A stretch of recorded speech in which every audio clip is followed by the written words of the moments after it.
इसमें से किसी भी क्वेश्चन को करने में मैंने 40 सेकंड से ज़्यादा का टाइम नहीं लिया। अभी-अभी नीट 2026 का फिजिक्स पेपर देखा और सच बताऊँ कि जिसने भी बेसिक क्लियर किए होंगे, उसके लिए ये पेपर बिल्कुल भी टफ नहीं रहा होगा। इस बात को मैं प्रूफ के साथ आपको बताऊँगा। 11th एंड 12th के अगर आपने बेसिक कॉन्सेप्ट पढ़े हैं, तो देखिए आप कितने आसानी से इन क्वेश्चंस के जवाब दे सकते थे। मैं प्रूफ के साथ बताऊँगा, वीडियो को पूरा देखिएगा। पहला क्वेश्चन देखिए, speed of light in vacuum taken as unity, यानी कि स्पीड ऑफ लाइट हमने कितनी ले ली बेटा? 1 ले ली है। टाइम कितना लगा? 6 minute 40 second, time 6 minute 40 second ले लिया है। अब बेटा इसको हम पूरे को सेकंड में चेंज करेंगे, तो 6 मिनट में कितने सेकंड होंगे? 6 6 जा 36, तो 360 प्लस 40 यानी कि 400 सेकंड लगा। डिस्टेंस बतानी थी, डिस्टेंस क्या होता है? Time into speed. टाइम कितना लगा है बेटा? 400, स्पीड कितनी थी? 1, आंसर आ गया 400। तो ये ऑप्शन इसका 400 जो था वो बेटा करेक्ट था। देखिए अब इसका सेकंड क्वेश्चन में लिस्ट 1 को लिस्ट 2 से मैच करना था। यहाँ मुझे पहला पता है यंग्स मॉडुलस। यंग्स मॉडुलस का फार्मूला जो होता है वो होता है बेटा FLA डेल्टा, यानी कि A का 2 होगा। यहाँ देखते रहिए बेटा, किसी में भी A का 2 नहीं है, केवल इसमें A का 2 है। तो don't waste the time, 4th को टिक मारिए और आगे बढ़िए। देखिए इसका जो थर्ड क्वेश्चन था, इस क्वेश्चन में वो कह रहा था कि करंट बतानी है आपको, सर्किट की करंट बतानी है। तो बेटा मुझे पता है यहाँ बैटरी है और ये एक डायोड लगा है, एक ये लगा है, एक ये 4 डायोड लगे हैं। अब यहाँ पर देखिए बेटा, इसके प्लस से ये प्लस जुड़ा हुआ है और इसके इस प्लस से बेटा यहाँ पे प्लस जुड़ा हुआ है। बाकी यहाँ पे क्या जुड़ा है? नेगेटिव और नेगेटिव वाला। तो मुझे पता है ये वाला और ये वाला फॉरवर्ड वाइज होंगे, बाकी ये और ये क्या हो जाएगा बेटा हमारा? रिवर्स वाइज हो जाएगा।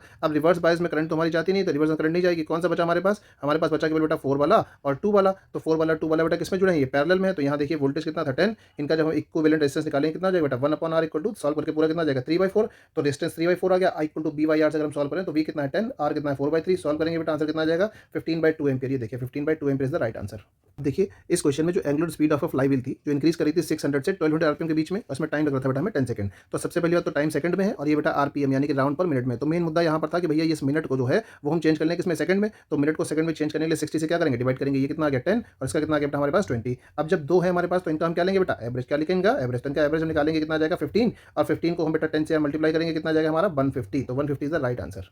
इस वाले क्वेश्चन में देखिए सिंपल पेंडुलम है, इसका टाइम पीरियड और काइनेटिक एनर्जी का बेटा ग्राफ बताया गया, कौन सा करेक्ट होगा? तो एक्सट्रीम पोजीशन यहाँ पर और यहाँ पर, दोनों एक्सट्रीम पोजीशन पर इसकी काइनेटिक एनर्जी क्या होगी बेटा? 0। यहाँ पर भी 0 होगी, यहाँ पर भी क्या होगी? 0 होगी, बट बीच में क्या होगी बेटा? इंक्रीज कर रही होगी। बीच में क्या कर रही होगी? इंक्रीज। इसका अगर पहला ऑप्शन देखें तो मुझे पता है यहाँ पूरे में कहीं भी काइनेटिक एनर्जी कांस्टेंट नहीं है, तो ये वाला ऑप्शन नहीं होगा। ये वाला देखिए बेटा यहाँ नेगेटिव जा रही है, काइनेटिक एनर्जी कभी भी नेगेटिव नहीं होती, काइनेटिक एनर्जी नेगेटिव नहीं होती, तो ये वाला ऑप्शन भी नहीं होगा। और यहाँ देखिए बेटा यहाँ हमेशा पॉजिटिव में है, कभी 0 नहीं हो रही, तो ये वाला भी नहीं होगा। बट इसमें देखिए यहाँ पर भी 0 हो रही है, फिर इंक्रीज कर रही है, फिर 0 हो रही है, फिर इंक्रीज कर रही है, तो ये वाला ऑप्शन जो होगा बेटा वो हमारा करेक्ट होगा। ठीक है। अब इस क्वेश्चन में देखिए एक रजिस्टर है जिसको हमने 12 वोल्ट का ईएमएफ प्रोवाइड किया है। इसमें इंटरनल रेजिस्टेंस 2 ओम का है, इसमें करंट 0.6 एम्पीयर, तो इसका terminal voltage of the battery बताना है। सिंपल फॉर्मूला पढ़ा हमने, V equal to E minus I R. बेटा V equal to E minus I R, E की वैल्यू मुझे पता है 12 है, I बेटा मुझे पता है, R मुझे पता है। पूरे को सॉल्व करूंगा, 2 मिनट में आंसर आ जाएगा हमारे पास 10.8 वोल्ट, यानी कि 10.8 इसका राइट ऑप्शन होगा।